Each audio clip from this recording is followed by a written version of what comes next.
It's my great pleasure to be talking to you, Kerry, today. Let me mention that it's 6 a.m. here in Cairo on Sunday.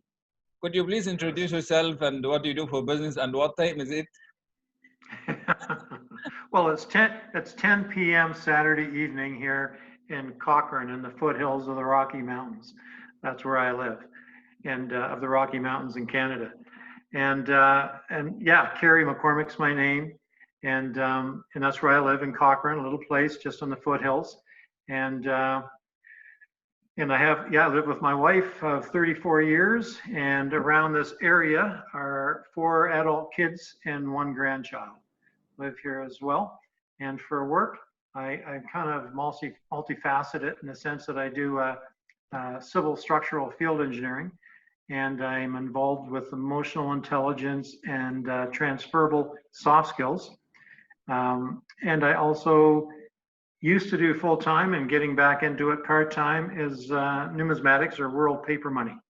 So that's kind of a little bit of a bio and a rundown quickly. Yeah, that's so interesting. What are the duties of a civil structural field engineer? Yeah, that's a good start. And we mostly are technical support on a construction site. So most of the sites that I work on are your $2 billion to $10 billion projects. They go on for 3 or 4 years. And sometimes I've worked in the office, but when I'm in the field, and that's where I am mostly, then we just provide technical support to a lot of our subcontractors. We do a lot of inspections and just make sure things are staying in line where they're supposed to be, on budget and on time and done right, and accountable to our client, who would be the one that's paying the bills. And the other things that we do, what I do in my work is underground services. We do roads, we do structural steel, anything, supports or large pieces. We do anything with reinforced concrete and build buildings of any type that's required. And usually not high rise, just industrial sort of buildings. So yeah, and some bridges, things like that. Yeah. Like you build everything. You build everything. Yeah, we do a little bit everything. Yeah. Yeah. I have done a little bit everything. Yeah, great. How to grow in this field? Yeah. Okay. So it used to be like I'm a little older than a few of the guys I work with, and there's guys that are older than me too. But it used to be that we had limited education, and we just would grind it out in whatever environment we were, do many diverse activities, and then end up having a great job and great opportunities and so on. Nowadays, it's not as easy. It's really important for people to go get their degrees, whether it's a 2-year or 4-year degree, or some are 6 or 7, and really apply themselves that way within the context of a professional organization or society that they can be connected to, and at a province or a state or a country, and so they can be employable. Because outside of that, the younger people nowadays, it's very difficult to get a job, what I do, without having appropriate education. And so, and really hone their skills once they get in. It's really important for them to apply themselves with their technical skills, but also with their soft skills or their transferable skills. It's important that they have people skills, life skills, so they can move ahead in supervision and management and dialogue and creativity and just all that stuff that's important nowadays. Yeah. What kind of mind, mentality, and understanding does this job require? Most of the guys and women that I work with most are very left-brained, heavily technical, very strategic, very detailed. So they work from details and build outward. I'm probably an anomaly in that, and whereas I usually work from the out and then work down to the details, and maybe more to the right a bit, and more generally stronger people skills than some. And so with that, we need, because we need negotiation, we need dialogue, we need problem solving, and just resolution of issues that we can work through over time. So it takes a lot of patience and not just the technical, but both.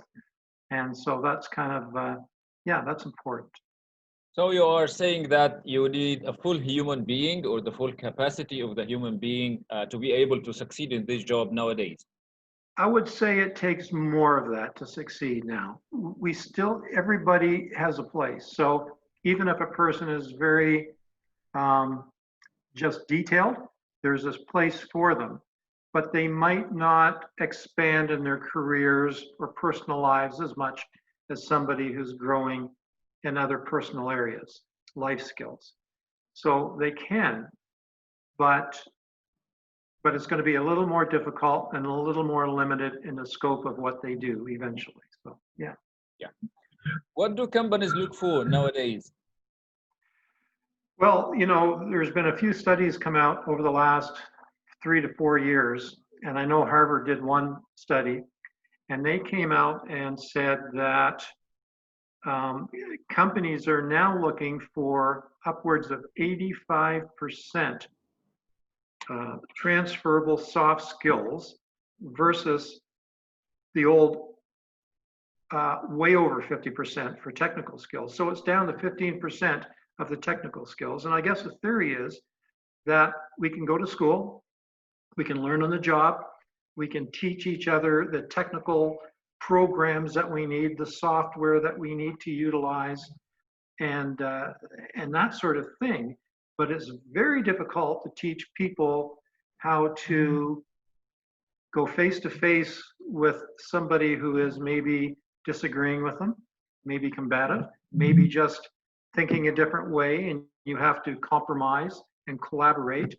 And so I think those skills of the collaboration and working together in teamwork are becoming at the forefront of everything.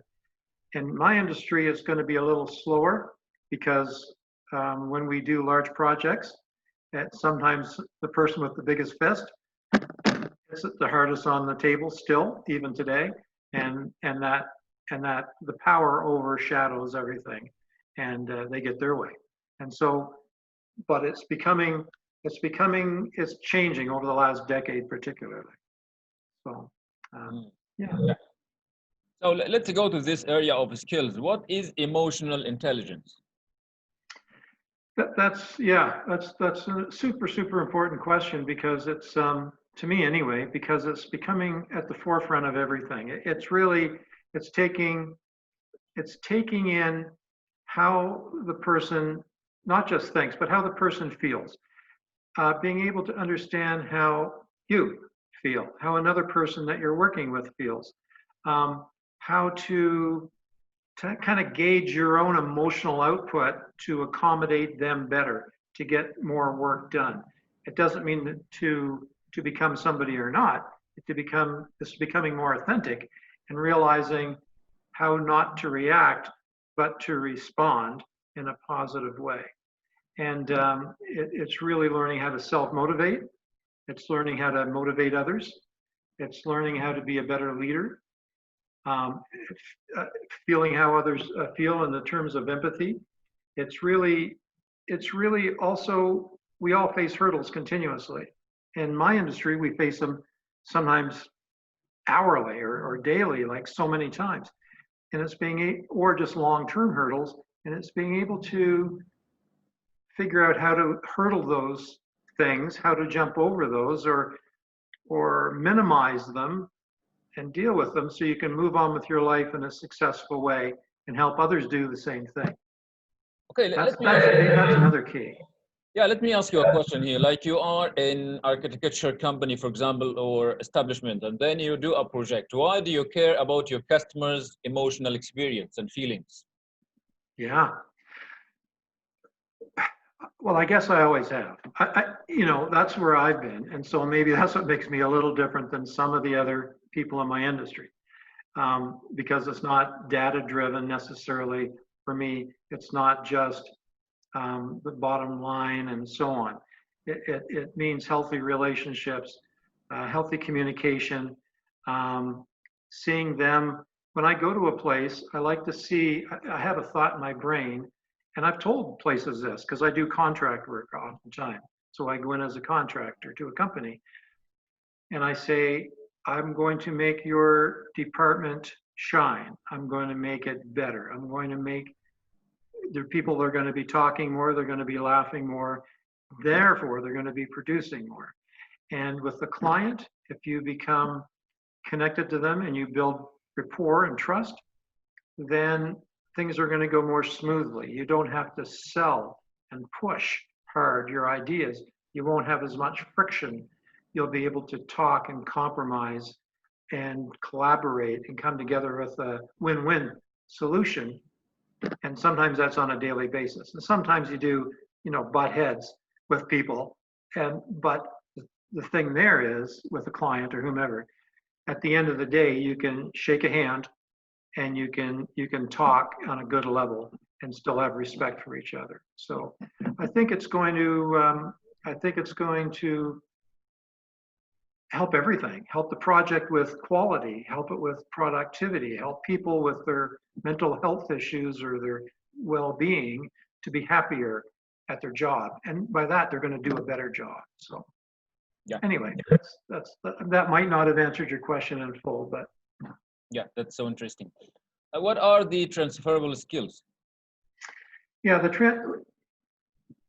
emotional intelligence also is kind of made up of some transferable skills, but the transferable skills I'm talking about are more of, some people would call them soft skills or life skills or essential skills. And it's things like adaptability. It's or flexibility as well. It's being able to be coached and maybe being able to coach others, mentor. I've done that, a lot of that in the past. That's kind of one of my job things that I get hired for, as well as my own job is to be able to mentor others in my company, in my team. And yeah, things like self and time management and creativity and innovation. They're all skills that we can acquire that some people say can't be learned, but I think can be learned because there's competencies that go along with them, so they can be built on competencies and practiced and appropriated in our lives. And we're going to be richer for it, and we're going to be not rich as in money, but better off in our lives, being able to better communicate, being able to better listen, and being able to care more. And so these are things we can throw in our backpack, so to speak, our personal inventory of skills. And some soft skills, all soft skills we can take to the next job or next department, whereas technical skills, we might learn one software program now, and we might go to another job and they want a different software program. So we can continue to learn technical skills as well, but soft skills and transferable skills can be transferred to the next place of employment or the next project. Yeah, that's perfect. Okay. Let's move to a personal note. What are numismatics? Numismatics. Yeah, I'm going to actually just show you something as well as, and then I can say what it is. And so see if you recognize this number one. And that's an Egyptian, yeah, that's an Egyptian tin coin. That's right. That's a 5 piastre. No, it's a 1. And it's a 2000. It's not very old. It's 2000. Yeah. And did I say it was? Like they used to use this just before I was born. Okay. Like 2 years or 3 years before I was born. Then this stopped. Okay. So yeah. it's and then this one's from India, and this is what do I have on this one? 1937. Oh yeah. 1937. And then this one is Bank of Ireland. I think this is 1962. Yeah. And this one is, where's this one from? Yeah, this is a French. Oh, this is a French colonial banknote. It's kind of pretty. It's cool. Yeah. And so beautiful. It's old. It's worth money. And these are just little banknotes or currency or paper money. You can get them from any country in the world, and they're collectible. to people, whether they're brand new or they're 100 years old. And and uh, and so what I love about it is it teaches. I used to do it with young people. It teaches artwork. I mean, look at the beautiful art on that note. It's just gorgeous. Yeah. And you teach language, geography, trade, culture. You know, you name it. It's just so broad. And I've had guys, even young kids, 10, 12 years old, making money by trading and selling, buying and selling this. And it's just a wonderful hobby, and it's a study as well. And so there's knowledge base to it, and then there's people skills to this one too, because to buy and sell, you have to have Transferable skills. yeah. So it goes around the world, and I've had customers and people that I've purchased from Egypt, all over the Middle East, Africa, all over Asia, all over the world. So hundreds of people. Yeah, so wonderful. Like, how much is the Egyptian 10 piastres? How much is that worth? Hardly anything. This little banknote here is probably worth $3 to $5 US, I would say, something like that. Not much. It's the only one that I had. But if you find some really beautiful old Egyptian banknotes, like old ones that are beautiful, even if they're terrible shape, some of them are worth thousands and thousands of dollars. They're just very, very valuable, very collectable, very desirable banknotes. Yeah, we may start a business together, but later on. Yeah, it's a passion. It's a passion. Yeah. It's a passion. So it's a wonderful, wonderful thing. Yeah. Great. Okay, let's shift into another area. How important is innovation nowadays? I think innovation is like, I don't want to overstate it, but I would say it's coupled with creativity. It's probably the lifeblood of any corporation, small business, or entrepreneur. Guys like you, guys like me, we have to be innovating. We have to be on that creative cusp, thinking, trying, and I see that creative part as that questioning and looking and discovery, and then the actual innovation to me would be more of that implementation, like where the rubber hits the road, or I'm going to go get this done. Now I'm going to do it. It turns from a dream into a tangible or a reality. And I think if people don't, then in 2020 and beyond, success won't follow those people if they don't stay innovative. So yes, it's super important, I think. Yeah. So let's clear the line here. Like, how much innovation are you advising? Like, should people be extremely innovative, like shift all their life into innovation, or like do have a balance between their usual life and the innovation, or they do it systematically? Yeah. Well, it's a funny thing because I jumped out of this as a business. This was, to me, one of my main businesses until 2006. And I jumped out of it and went back full time into doing the field engineering construction job. And in 2006, everything changed. Everything changed. The iPhones came out. Social media took off. And so just instead of having my website, stagnant website, advertising in magazines and papers around the world and traveling to cities, seeing people, I think I missed out on the innovation part of this as a business, which I'm getting into now. And because, well, I just went and did something entirely different. But I think you have to make sure I have the question right here first. But I think that like we can't throw things away that we already know, because we have knowns. They work. There's principles, and those principles are the same. Technology is going to change. Methodologies of reaching people and connecting are going to change. But the basic principles of we have to change to keep up with, because change is constant, change is forever.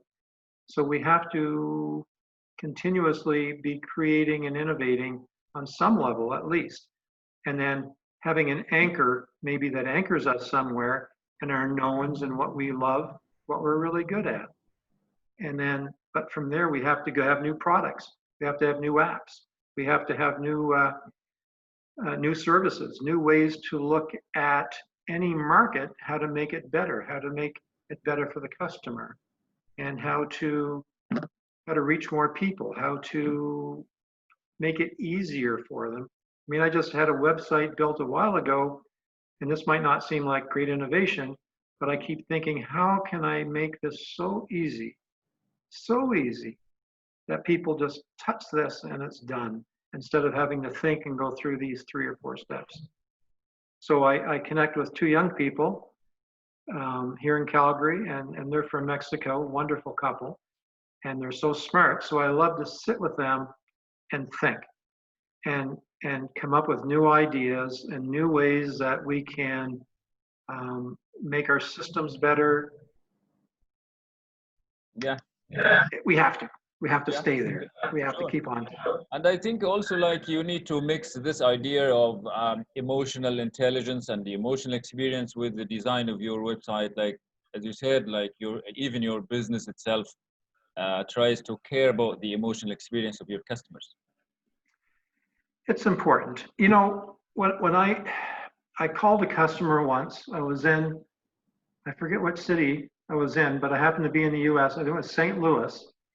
And I found a banknote that he had been looking for. It was more of an expensive one. It was around 10 grand, 12 grand or something. And I found it for him. And I just couldn't wait to call him. So I didn't have a cell, but I get on a payphone at that time. And I said, hey, I won't say his name, but I found the note. And I said, it's in our terms, I said, it's not an unk though. An unk is uncirculated. I said, it's an uncirculated gem. I said, it's beautiful, it's perfect. And he was ecstatic. And he, at that moment, cost didn't matter. All that mattered, we both laughed on the phone because we had satisfaction. I had satisfaction, I found it for him. He did. And so he's the kind of guy that you would just love to deal with because he was ecstatic at what I found. And I would do that with a lot of others. That's just one example. And anyway, so that is important, that the customer is satisfied, that they trust, and that you're both excited. There's a little bit of passion in both your lives, really. So, and to be able to deal with them too when things get hard, because not all things are easy. And so sometimes you're dealing with people, and it's like, no, we don't have to do that. We can actually dialogue. We can reach an agreement. We can talk through this, even if we have to go sit down somewhere for 10, 20 minutes, whatever. And so I think that emotional intelligence piece is super important because it's going to bring people together rather than push people apart. And there's generally with emotional intelligence a win-win for everybody instead of just one-sided. And an appreciation for that person where they are. And I don't know if that fully answered that question, but yeah, customer satisfaction and emotional intelligence, working with clients or customers, I think is important. It just helps. It helps all the time. Certainly. How important are self-development and study to be able to innovate? Yeah, that's really good too. I like that question when I read it, and just thought about that question a little bit too, and glad we can talk about it. To me, the self-development thing is something I've always had to work for, because I've just had to work for it, you know, and I still do.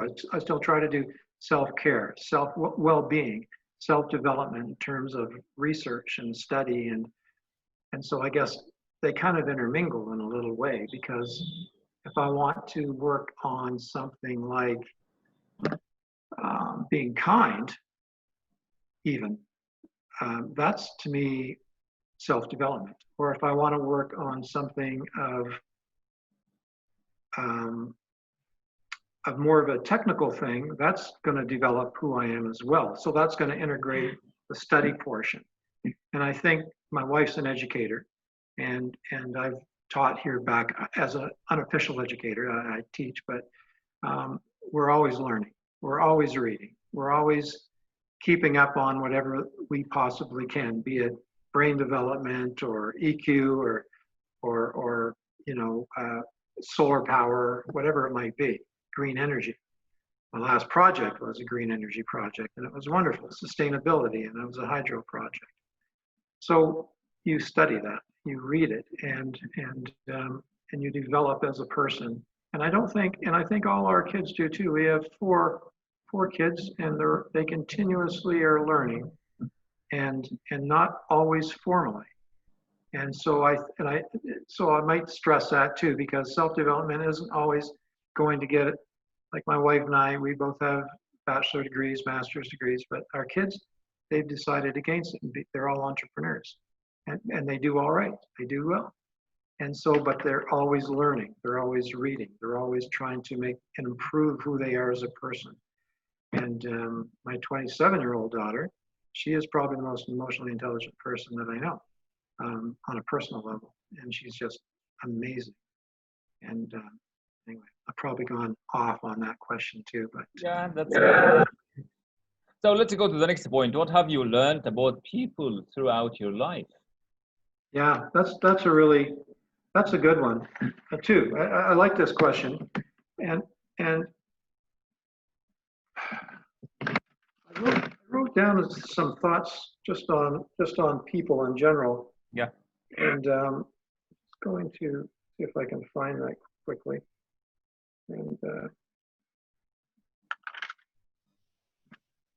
oh yeah, I don't really have to read it, but it just jogs my brain because it kind of came in a flow. I was thinking about people in general, and what my first thought was people are basically good at their core of their authentic selves, who they really are.